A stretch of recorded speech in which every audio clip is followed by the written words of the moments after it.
A quorum being present, the Select Committee to investigate the January 6th attack on the United States Capitol will be in order. Without objection, the chair is authorized to declare the committee in recess at any point. Pursuant to House Deposition Authority Regulation 10, the chair announces the committee's approval to release the deposition material presented during today's meeting, and further, its approval to release deposition material that accompanies release of the Select Committee's final report. Good afternoon, and may God bless the United States of America. To cast a vote in the United States is an act of faith and hope. When we drop that ballot in the ballot box, we expect the people named on the ballot are going to uphold their end of the deal. The winner swears an oath and upholds it. Those who come up short ultimately accept the results and abide by the rule of law. That faith in our system is the foundation of American democracy. If the faith is broken, so is our democracy. Donald Trump broke that faith. He lost the 2020 election and knew it. But he chose to try to stay in office through a multi-part scheme to overturn the results and block the transfer of power. In the end, he summoned a mob to Washington, and knowingly they were armed and angry, pointed them to the Capitol and told them to fight like hell. There's no doubt about this. This afternoon, my colleagues will present our key findings, reminding you of some of the information we presented in earlier hearings and telling you how it fits in our broader conclusions. Those conclusions have helped shape the committee's final report, which we'll adopt today pursuant to House Resolution 503, which establishes the Select Committee nearly a year and a half ago. I expect our final work will be filed with the Clerk of the House and made public later this week. Beyond that release, the Select Committee intends to make public the bulk of its non-sensitive records before the end of the year. These transcripts and documents will allow the American people to see for themselves the body of evidence we've gathered and continue to explore the information that has led us to our conclusions.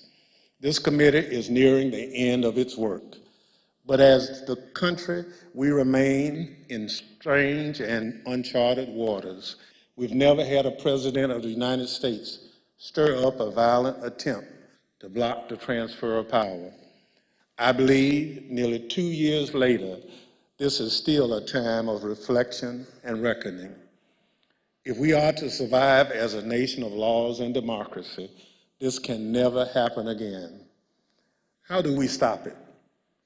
This committee will lay out a number of recommendations in this final report, but beyond any specific details and recommendations we present, there's one factor I believe is most important in preventing another January 6th, accountability. So today, beyond our findings, we will also show that evidence we've gathered points to further action beyond the power of this committee or the Congress to help ensure accountability under law. Accountability that can only be found in the criminal justice system. We have every confidence that the work of this committee will help provide a roadmap to justice, and that the agencies and institutions responsible for ensuring justice under the law will use the information we've provided to aid in their work.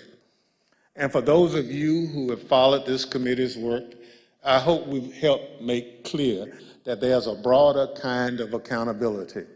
Accountability to all of you, the American people. The future of our democracy rests in your hands. It's up to the people of this country to decide who deserves the public trust, who will put fidelity to the Constitution and democracy above all else, who will abide by the rule of law, no matter the outcome. I'm grateful to the millions of you who followed this committee's work.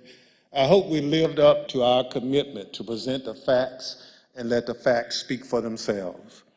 Let me say in closing, the women and men seated around me on this dais are public servants in the most genuine sense. They put aside politics and partisanship to ensure the success of this committee in providing answers to the American people. I especially want to thank and acknowledge our Vice Chair, who has become a true partner in this bipartisan effort, Ms. Cheney of Wyoming. And I also recognize her for any opening statement that she cared to offer.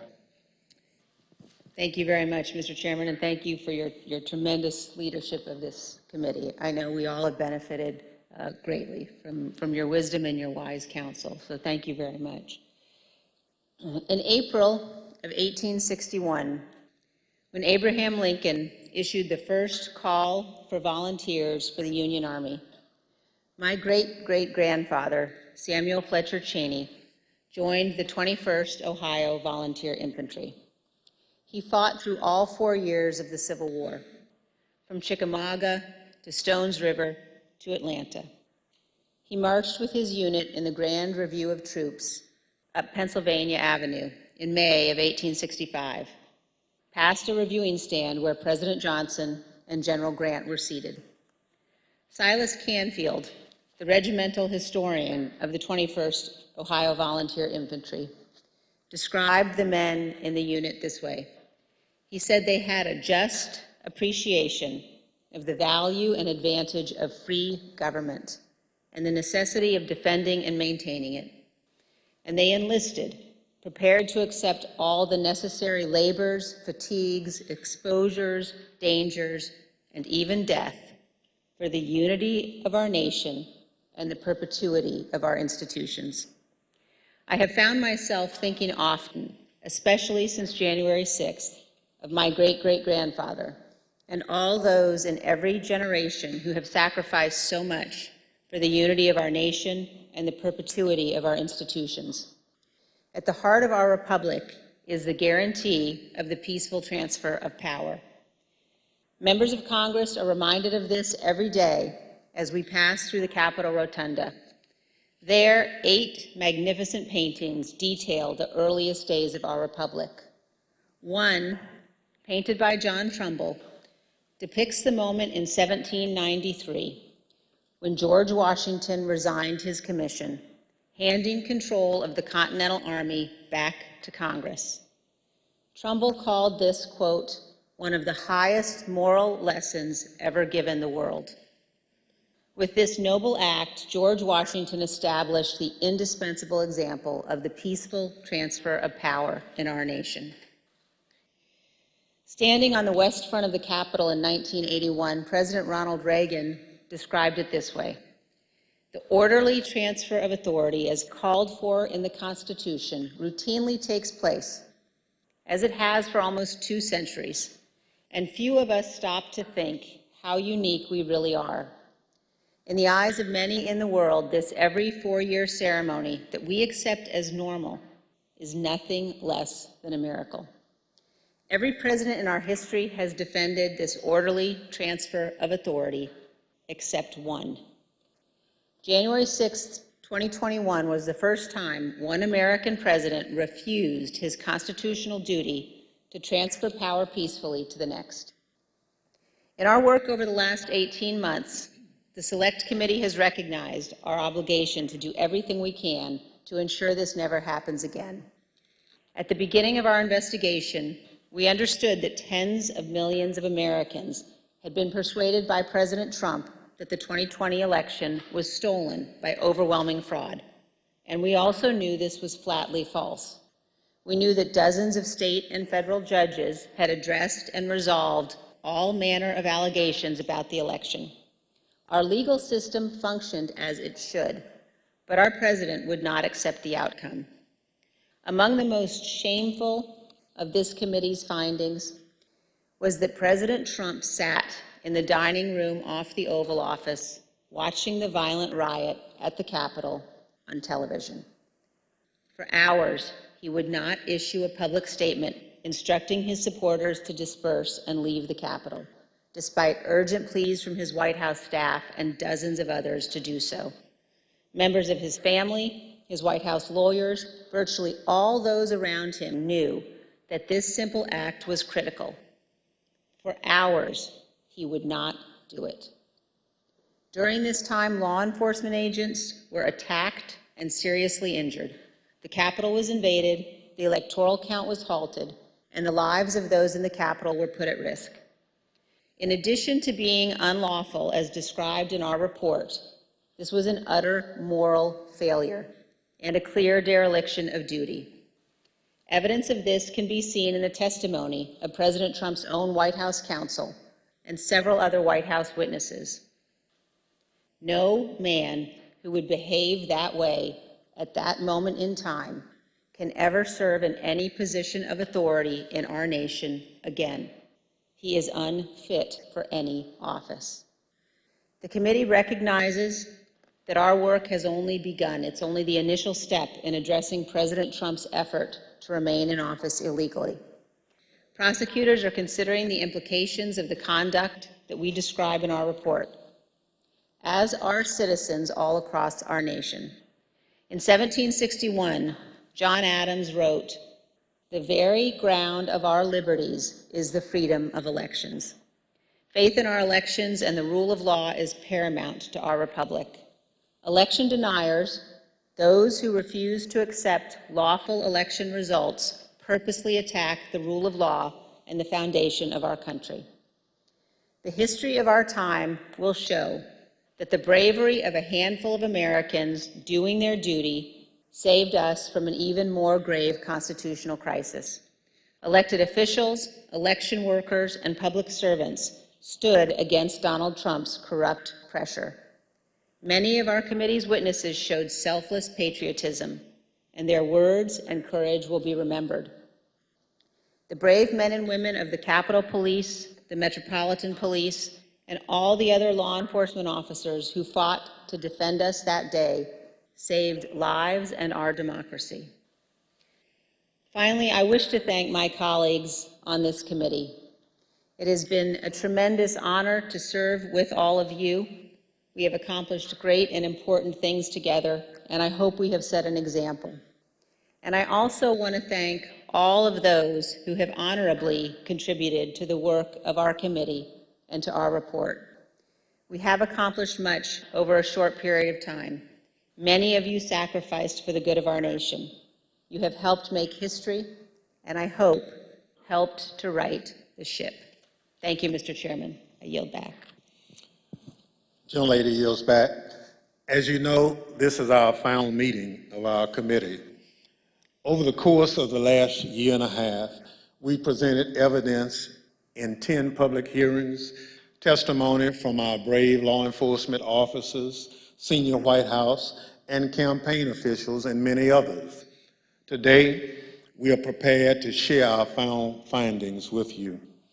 But before we do so, it's important to remember what we've learned, and critically, exactly what happened at the United States Capitol on January 6th.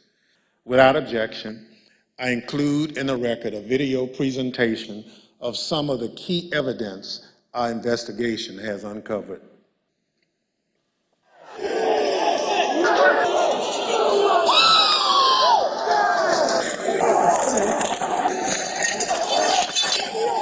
There were officers on the ground. They were bleeding. They were throwing up.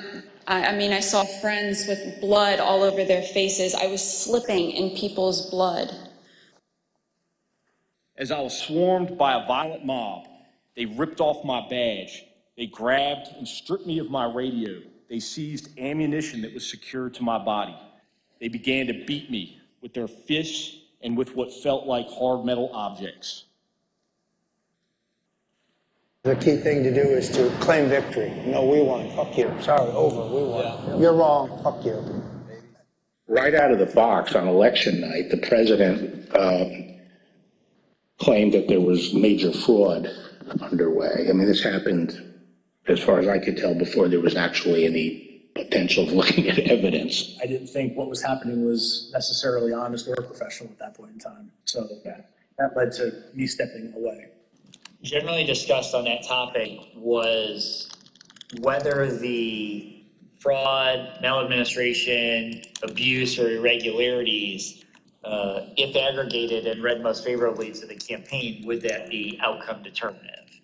And I think everyone's assessment in the room, at least amongst the staff, Mark Short, myself, and Greg Jacob, was that it was not sufficient to be outcome determinative. I told him that I did believe, yes, that once those legal processes were run, if fraud had not been established, it had affected the outcome of the election. That unfortunately, I believed that what had to be done was concede the outcome. What were the chances of President Trump winning the election? After that point? Yes. None. So what are we going to do here, folks? I only need 11,000 votes. Fellas, I need 11,000 votes. Give me a break. The numbers are the numbers. The numbers don't lie. We had many allegations, and we investigated every single one of them. Did one of them make a comment that they didn't have evidence, but they had a lot of theories? That was Mr. Giuliani. And what exactly did he say, and how did that come up? My recollection, he said, we've got lots of theories, we just don't have the evidence. You're asking me to do something that's never been done in history, the history of the United States, and I'm going to put my state through that without sufficient proof? There's a tape earlier in the day of Ruby Freeman and Shay Freeman Moss and one other gentleman quite obviously, surreptitiously passing around USB ports as if they're vials of heroin or cocaine. In one of the videos we just watched, Mr. Giuliani accused you and your mother of passing some sort of USB drive to each other. What was your mom actually handing you on that video? A ginger mint. Do you know how it feels to have the President of the United States to target you? The President of the United States is supposed to represent every American, not to target one. I made it clear I did not agree with the idea of saying the election was stolen and putting out this stuff, which I told the president was bullshit. He wanted to talk about that he thought the election had been stolen or was corrupt, and that there was widespread fraud. And I had told him that our reviews had not shown that to be the case. And I said something to the effect of, sir, we've done dozens of investigations, hundreds of interviews. The major allegations are not supported by the evidence developed. Well, my first thought was, this is a terrible idea. Jeff Clark cannot be installed as acting Attorney General of the United States. You ultimately told us that you described this meeting as not this meeting, the Georgia letter that was proposed as an effing murder-suicide pact. Do you remember using the term murder-suicide? Yes.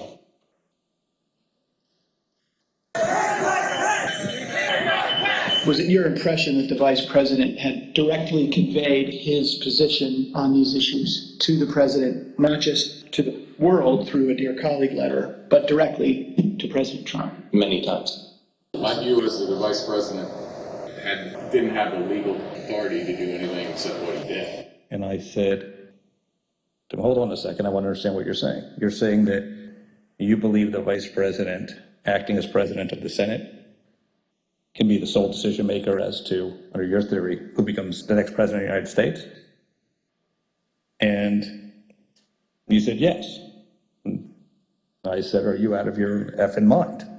The president was, all the attention was on what Mike would do or what Mike wouldn't do. There's a telephone conversation between the president and the vice president, is that correct? Yes. The conversation was pretty heated.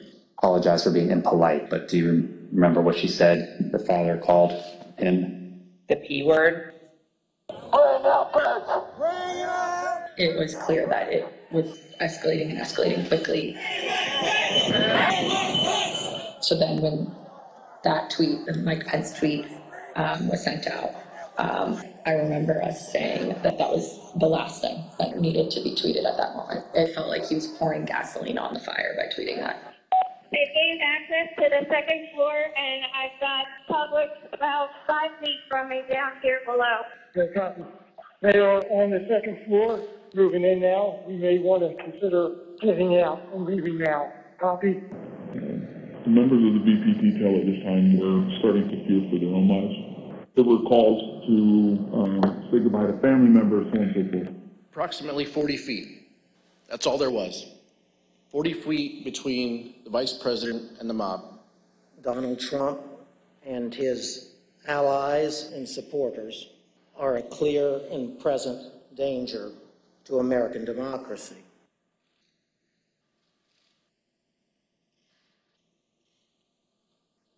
We got derogatory information from OSINT suggesting that some very, very violent individuals were organizing to come to D.C. As Mr. Giuliani and I were walking to his vehicles that evening, he looked at me and said something to the effect of, "Cass, are you excited for the 6th? It's going to be a great day." I remember looking at him and saying, "Rudy, could you explain what's happening on the 6th? He had responded something to the effect of, "We're going to the Capitol. It's going to be great. The president's going to be there. He's going to look powerful." He personally asked for us to come to D.C. that day. And I thought, for everything he's done for us, if this is the only thing he's going to ask of me, I'll do it. Well, basically, the president, got everybody riled up, told everybody to head on down. So we basically were just following what he said.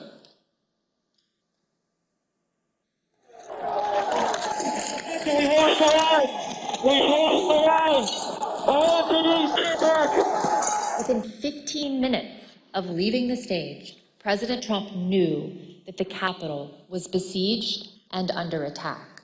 So are you aware of any phone call by the President of the United States to the Secretary of Defense that day? Not that I'm aware of, no.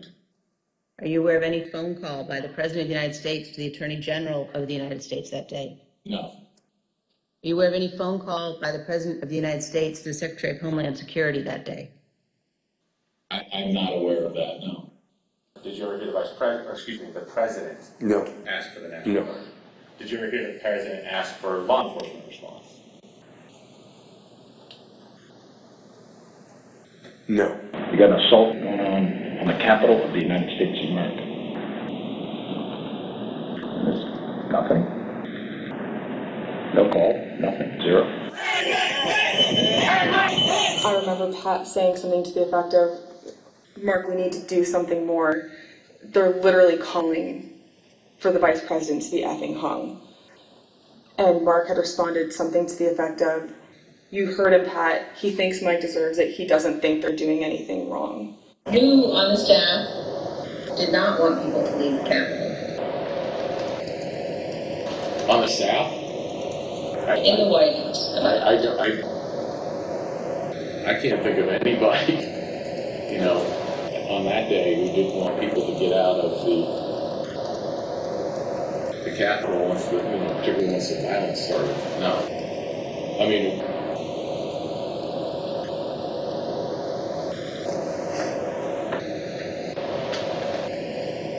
What about the president?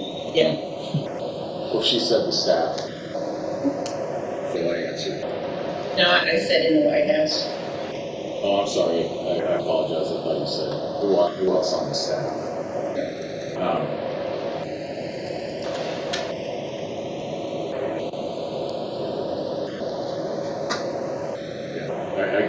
I can't reveal communications, but obviously I think,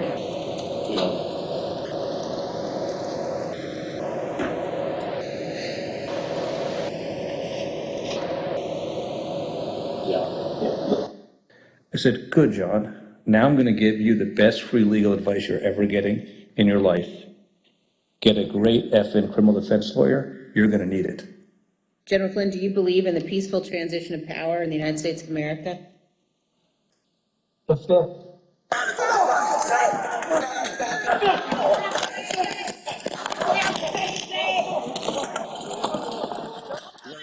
officer unconscious.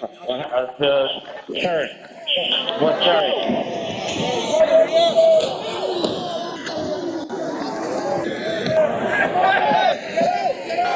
I don't want to say the election's over. I just want to say Congress has certified the results without saying the election's over, okay?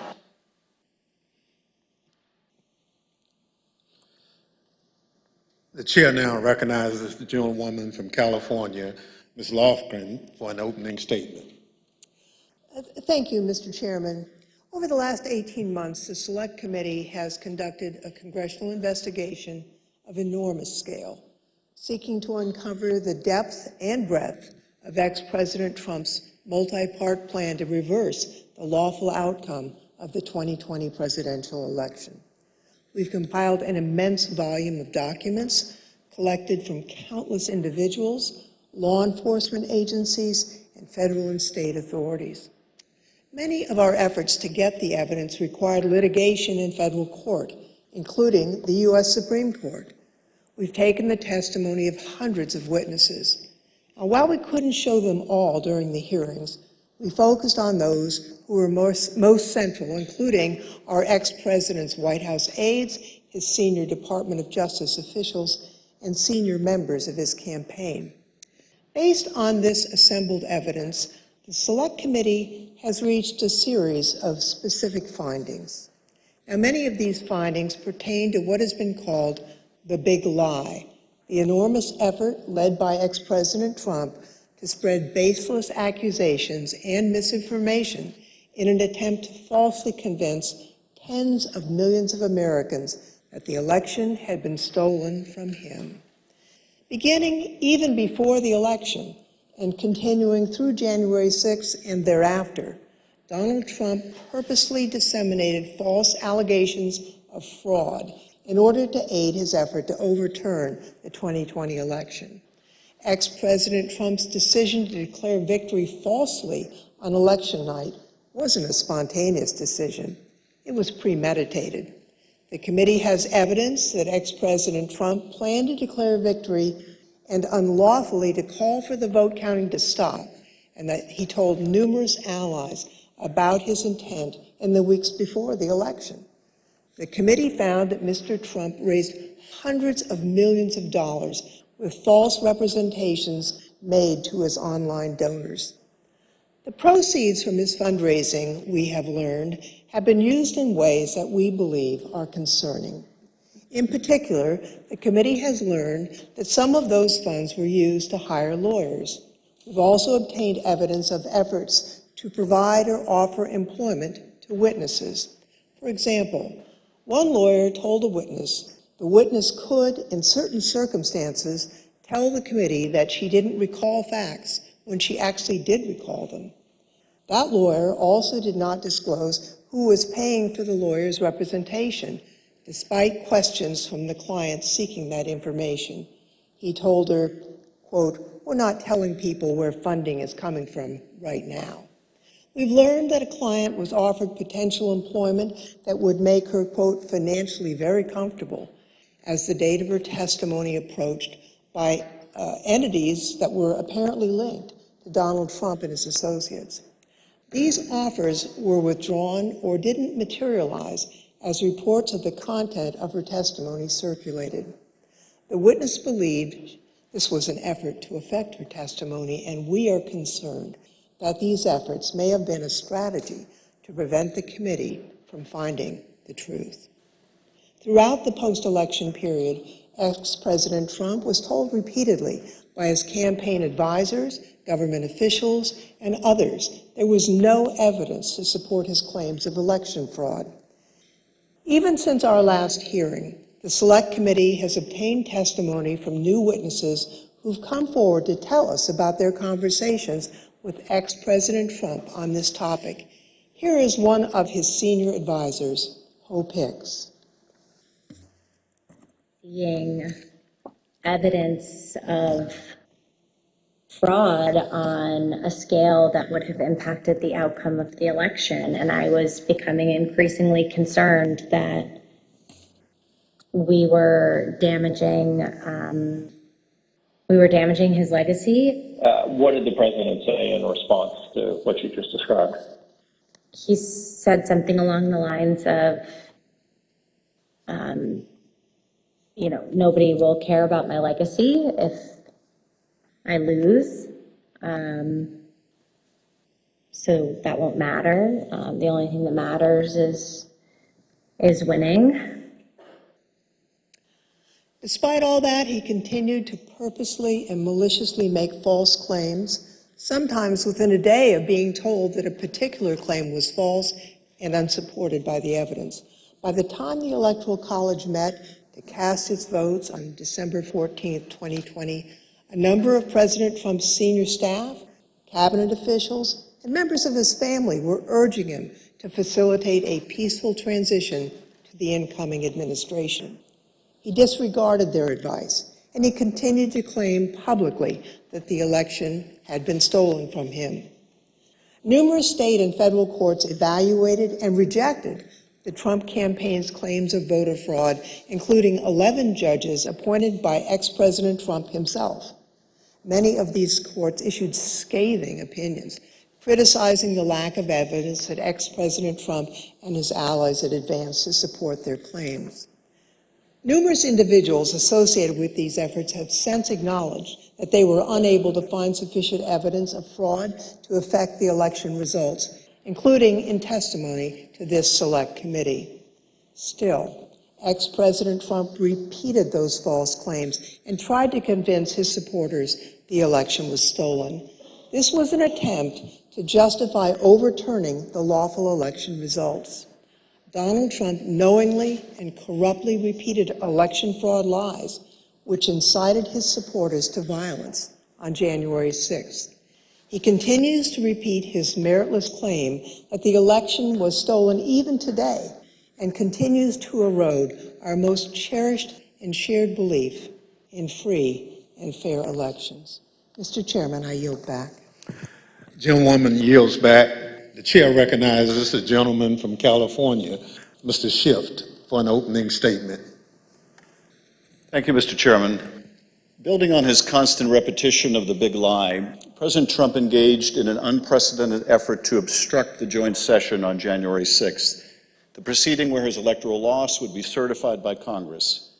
This effort began in part in the states, which hold, count, and ultimately determine the winners of presidential elections.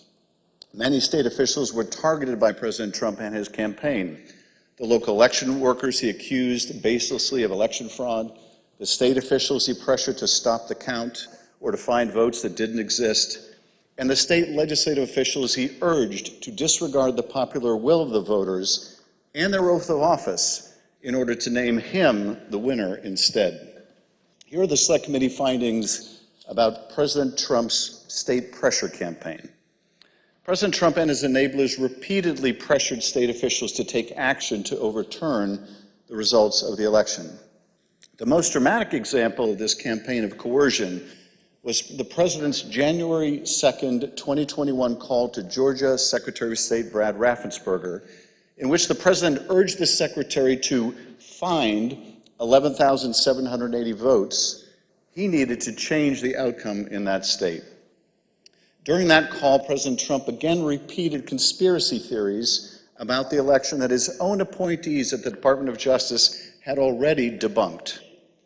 Trump also made what Secretary Raffensperger apparently considered a threat, accurately considered a threat, suggesting that Raffensperger and his attorney, that they could be subject to criminal prosecution if they didn't follow through with his demands. Then, in repeated telephone calls and in-person meetings, Donald Trump pressured state elections officials and state legislators to alter official election results. But courageous public servants, including Republicans like Rusty Bowers, held firm and refused to put Donald Trump over their oath to the Constitution. When Donald Trump's pressure campaign did not achieve the results he wanted, he oversaw an effort to obtain and transmit false Electoral College ballots to Congress and the National Archives. The false ballots were created by fake Republican electors on December 14th. At the same time, the actual certified electors in those states were meeting to cast their votes for President Biden. By that point in time, election-related litigation was over in all or nearly all of these states, and Trump campaign election lawyers realized that the fake slates were unjustifiable on any grounds and may be unlawful. In spite of these concerns and the concerns of individuals in the White House counsel's office, President Trump and others proceeded with this plan. The Select Committee has developed evidence that these intentionally false documents were transmitted to multiple officers of the federal government and were intended to interfere with the proper conduct of the joint session, where the existence of so-called competing slates of electors would serve as a pretext for legitimate electoral votes to be rejected. President Trump repeatedly attacked state and local officials who refused to do his bidding, as well as local elections workers who he baselessly accused of fraud. As Ruby Freeman and the testimony of other elections officials so powerfully demonstrated, the people who drew President Trump's ire or were the subject of his lies faced real-world consequences, including public harassment and death threats. Some of these elections workers and officials have been forced to leave their homes. Others have been forced to leave the jobs they loved. Take a listen to Ms. Freeman's story. Now I won't even introduce myself by my name anymore. I get nervous when I bump into someone I know in the grocery store who says my name. I'm worried about who's listening. I get nervous when I have to give my name for food orders. I'm always concerned of who's around me. I've lost my name and I've lost my reputation. The treatment of Ms. Freeman and her daughter Shay Moss and so many others around the country was callous, inhuman, inexcusable, and dangerous. And those responsible should be held accountable. Mr. Chairman, I yield back. Gentleman yields back. The chair recognizes the gentleman from Illinois, Mr. Kinzinger, for an opening statement. Thank you, Mr. Chairman. Certainly one of the many important components of our federal government is the Department of Justice. It's the body that it's responsible for enforcing our laws and investigating criminal wrongdoing. For this reason, it's of the utmost importance that our Department of Justice operates as a fair and neutral body that enforces our federal laws without fear or without favor. It is this critical function that President Trump sought to corrupt, as he sought to use the Department of Justice to investigate and prosecute purported election fraud and to help him convince the public that the election was stolen. The Select Committee has made the following findings with respect to the Department of Justice. In the weeks immediately following the 2020 election, Attorney General Bill Barr advised President Trump that the Department of Justice had not seen any evidence to support Trump's theory that the election was stolen by fraud. No evidence. Over the course of the 3 meetings in this post-election period, Attorney General Barr assured President Trump that the Justice Department was properly investigating claims of election fraud. He debunked numerous election fraud claims, many of which the president would then go on to repeat publicly. And he made clear that President Trump was doing, quote, a great disservice to the country by pursuing them. After Attorney General Barr's resignation, President Trump requested that the acting leadership of the department, Jeffrey Rosen and Richard Donahue, quote, just say the election was corrupt and leave the rest to me and the Republican congressmen. In other words, just tell a small lie to put the facade of legitimacy on this lie, and the Republican congressmen and I can distort and destroy and create doubt all ourselves.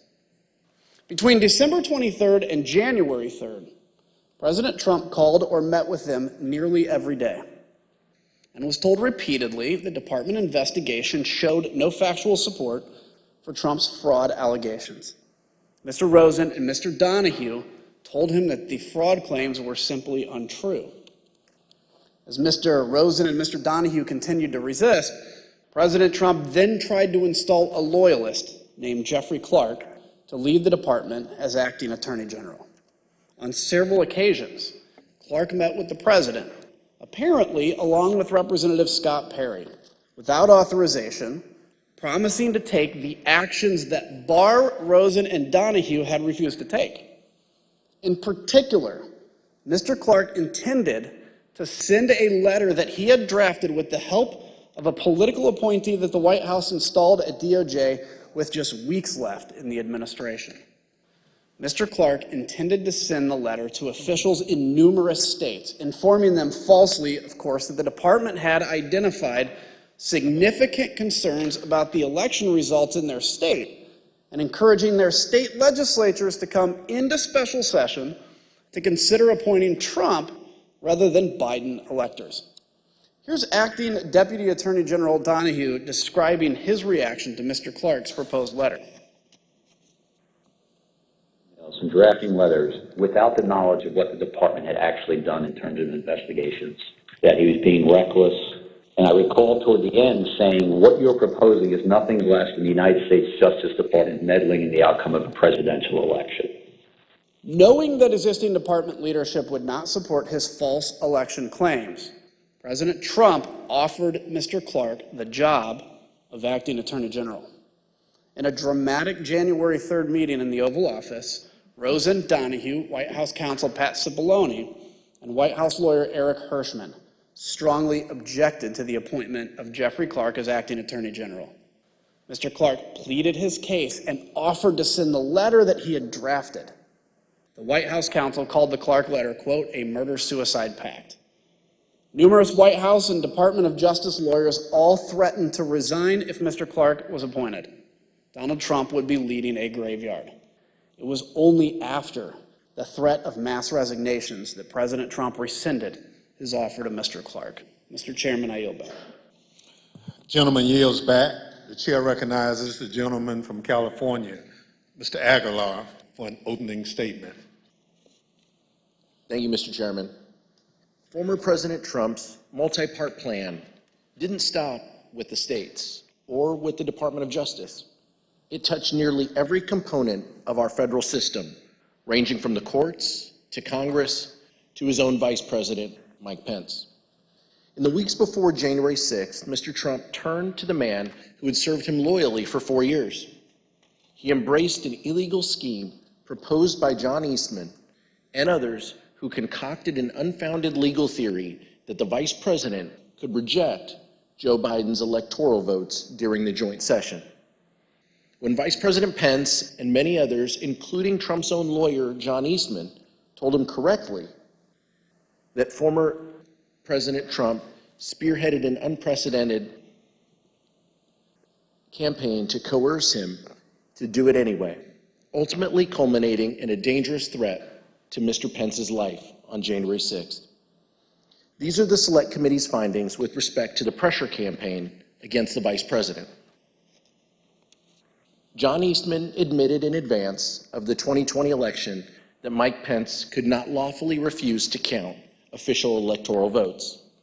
But he nevertheless devised a meritless proposal that deployed a combination of bogus election fraud claims and the fake electoral ballots to say that Mike Pence, presiding over the joint session, could reject legitimate electoral votes for President-elect Biden.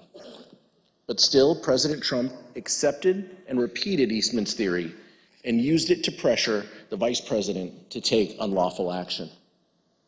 In multiple heated conversations, President Trump directly pressured Vice President Pence to adopt the Eastman theory and either reject the electors or send them back to the state legislatures. The Vice President consistently resisted and repeatedly told the President that he did not possess the authority to do what President Trump directed. This culminated in an angry phone call on the morning of January 6th between President Trump and Vice President Pence, during which the former president repeatedly berated Mr. Pence by cursing and leveling threats. White House staffer Nick Luna was one of the many witnesses who heard the call as it happened. Take a listen at Mr. Luna's testimony. Did you hear any part of the phone call, even if just the end that the president was speaking from? I did, yes. All right, and what did you hear? So as I was dropping off the note, my memory, I remember hearing the word wimp. Either he called him a wimp. I don't remember if he said, you are a wimp, you'll be a wimp. Wimp is the word I remember. Something to the effect, the wording's wrong. I made the wrong decision 4 or 5 years ago. In the face of the vice president's resistance, the former president and others exerted both private and public pressure to change his mind. In his speech on the Ellipse on the afternoon of January 6th, former President Trump told the crowd that Vice President Pence needed the courage to do what he has to do.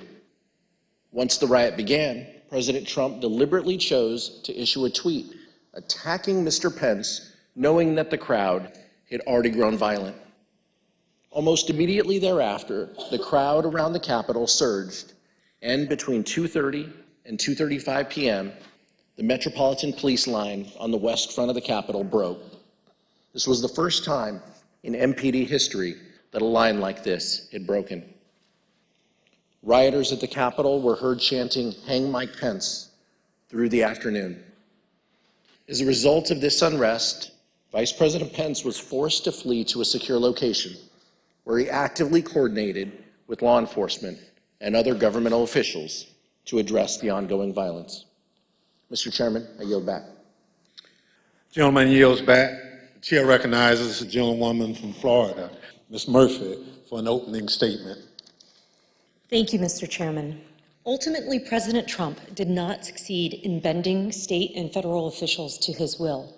At every turn, state officials, the Department of Justice, Mike Pence, and many others stood up for the rule of law and resisted the president's wishes. In that way, our American institutions held after the 2020 election. But that did not stop President Trump. Instead, he turned to his supporters, those who believed his lies about a stolen election. He summoned a crowd to the nation's capital on January 6, hoping that they would pressure Congress to do what he could not do on his own. The Select Committee has made the following findings on this issue. 2 years ago today, in the early morning hours of December 19th, Donald Trump sent a tweet urging his supporters to travel to Washington for a protest on January 6th. "Be there, we'll be wild," he tweeted.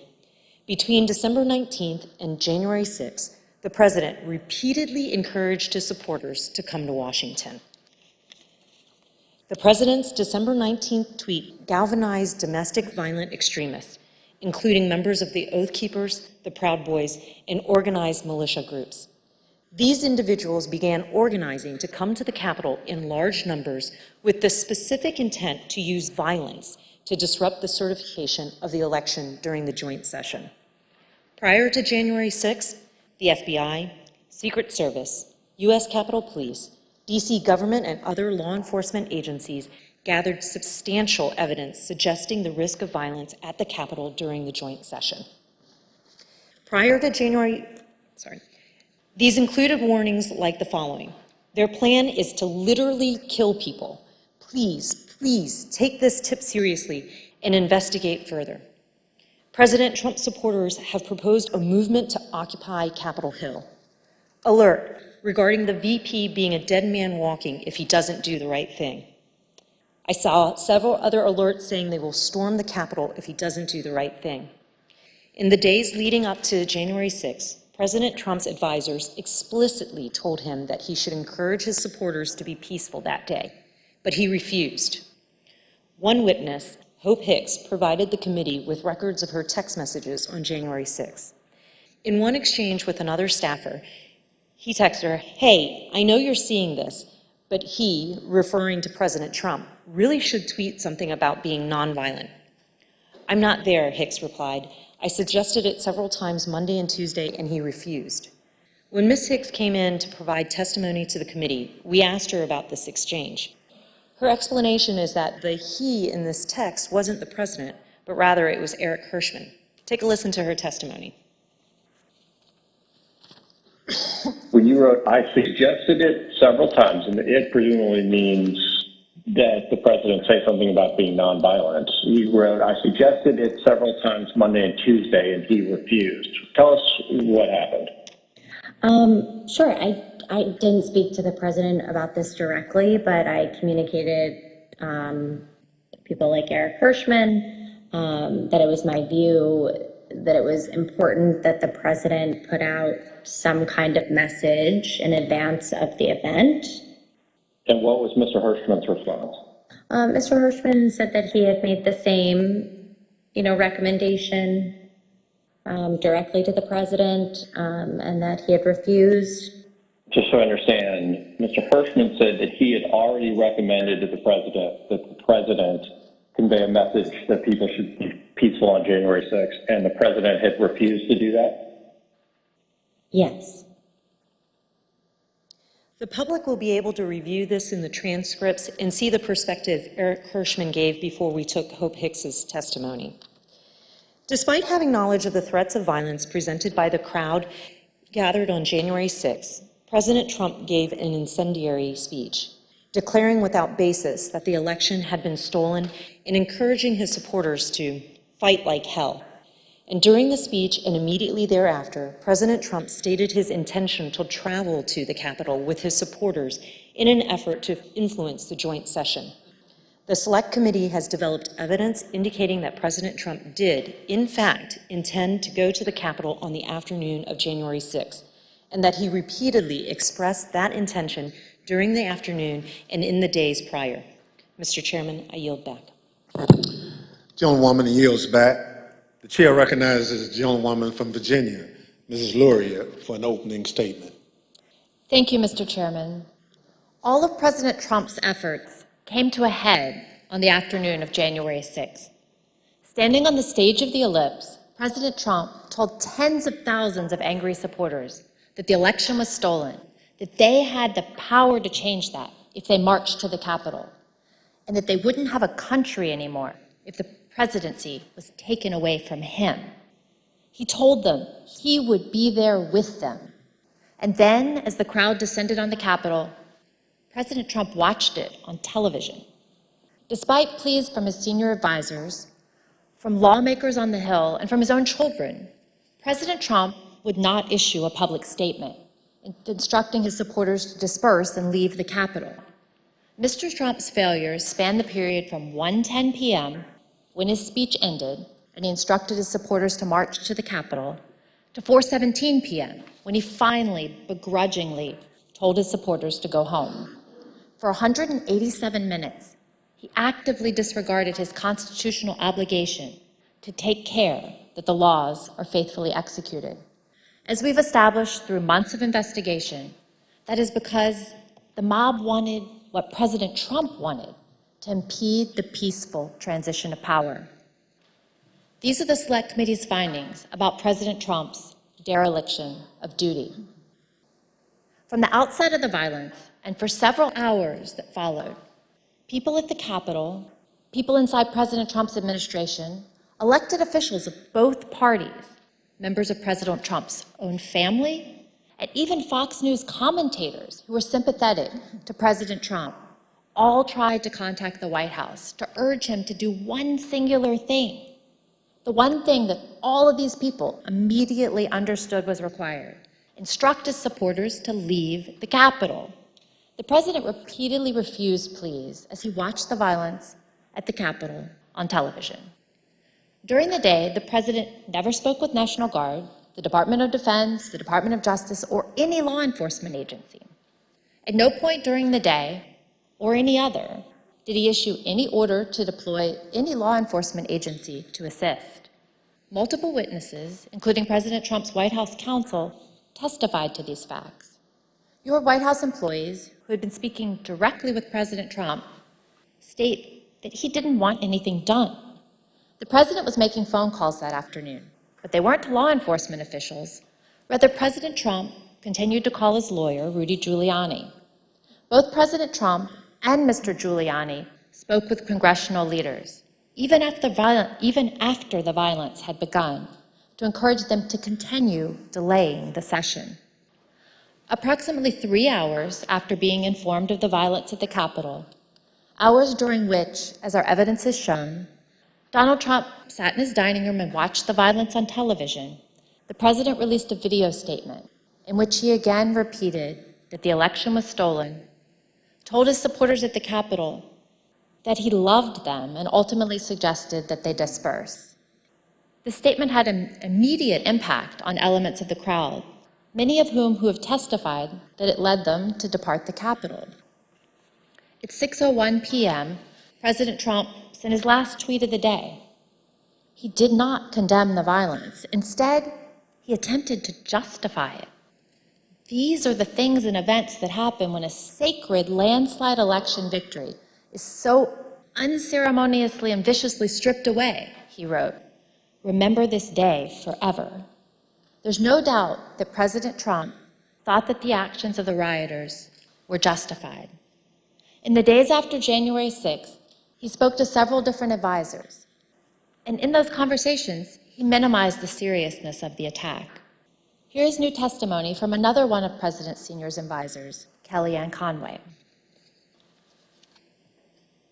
You said you talked to the president the next day. Tell us about that conversation on the 7th. Yeah, I don't think it was very long. I just said that was just a terrible day. I'm working on a long statement. I said it's crazy. What did he say? No, these people are upset. They're very upset. In the days following the attack, President Trump also expressed a desire to pardon those involved in the attack. Since then, he's suggested that he will do so if he returns to the Oval Office. In summary, President Trump lit the flame, he poured gasoline on the fire, and sat by in the White House dining room for hours watching the fire burn. And today, he still continues to fan those flames. That was his extreme dereliction of duty. Mr. Chairman, I yield back. Gentlewoman yields back. The chair recognizes the gentleman from Maryland, Mr. Raskin, for an opening statement. Thank you, Mr. Chairman, and I want to thank you for your extraordinary leadership of this committee. Generations to come will praise you and the Vice Chair for your unswerving devotion to the rule of law. Several months ago, you tasked several of our members in a subcommittee with bringing recommendations to the full committee about potential referrals to the Department of Justice and other authorities based on evidence of criminal and civil offenses that has come to our attention over the course of our investigation. We are now prepared to share those recommendations today. Mr. Chairman, let me begin with some relevant background considerations to our criminal referrals. The dangerous assault on American constitutional democracy that took place on January 6, 2021 consists of hundreds of individual criminal offenses. Most such crimes are already being prosecuted by the Department of Justice. We propose to the committee advancing referrals where the gravity of the specific offense, the severity of its actual harm, and the centrality of the offender to the overall design of the unlawful scheme to overthrow the election compel us to speak. Ours is not a system of justice where foot soldiers go to jail and the masterminds and ringleaders get a free pass. Mr. Chairman, as you know, our committee had the opportunity last spring to present much of our evidence to a federal judge, something that distinguishes our investigation from any other congressional investigation I can recall. In the context of resolving evidentiary privilege issues related to the crime-fraud doctrine in the Eastman case, U.S. District Court Judge David Carter examined just a small subset of our evidence to determine whether it showed the likely commission of a federal offense. The judge concluded that both former President Donald Trump and John Eastman likely violated 2 federal criminal statutes. This is the starting point for our analysis today.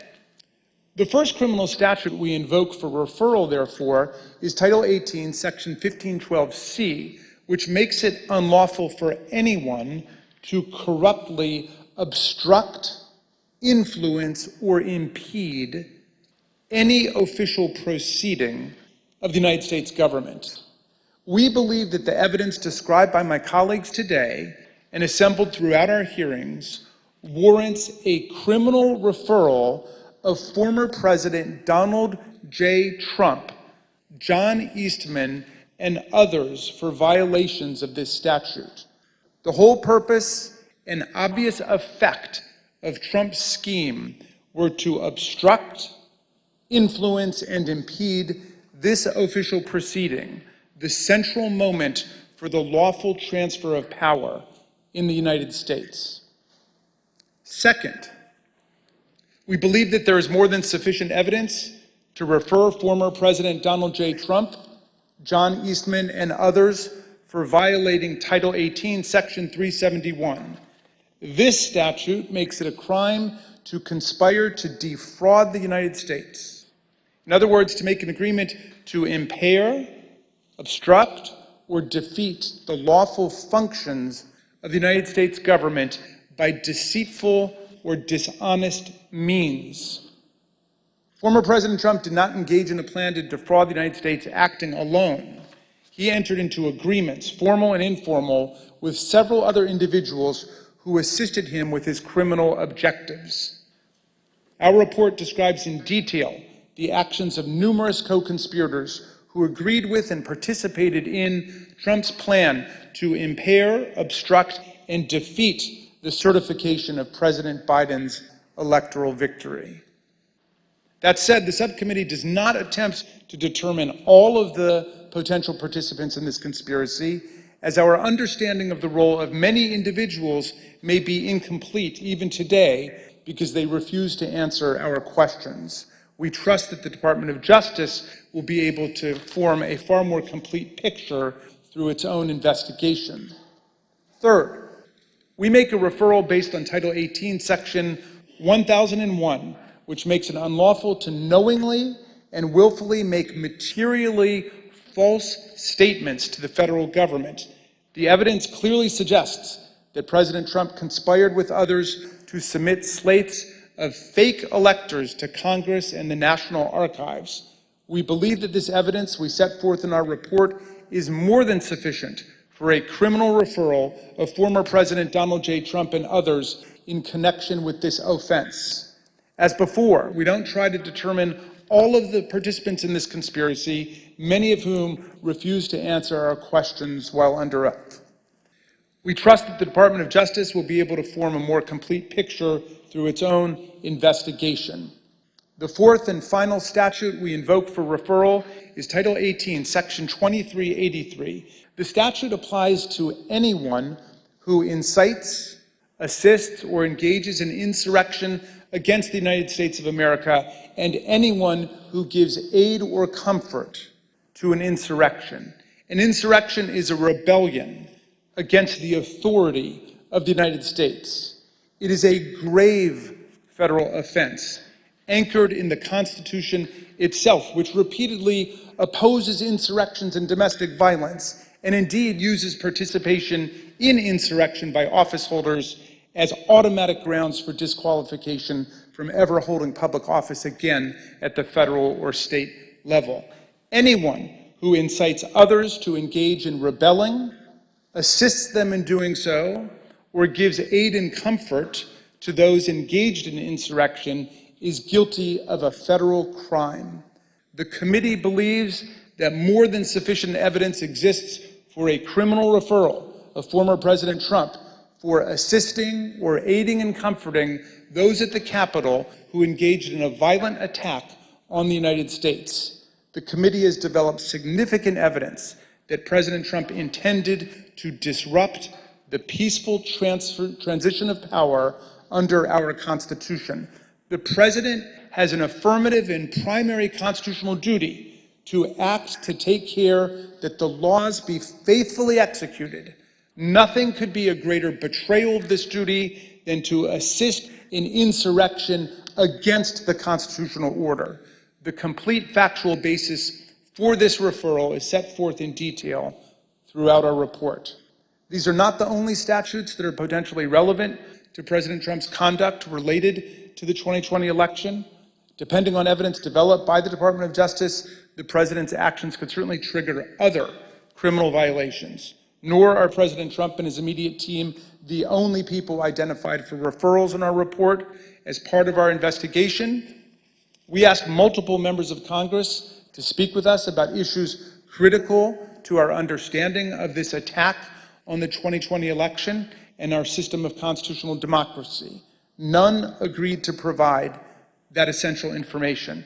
As a result, we took the significant step of issuing them subpoenas based on the volume of information particular members possessed about one or more parts of President Trump's plans to overturn the election. None of the subpoenaed members complied, and we are now referring 4 members of Congress for appropriate sanction by the House Ethics Committee for failure to comply with lawful subpoenas. Mr. Chairman, we understand the gravity of each and every referral we are making today, just as we understand the magnitude of the crime against democracy that we describe in our report. But we have gone where the facts and the law lead us, and inescapably, they lead us here.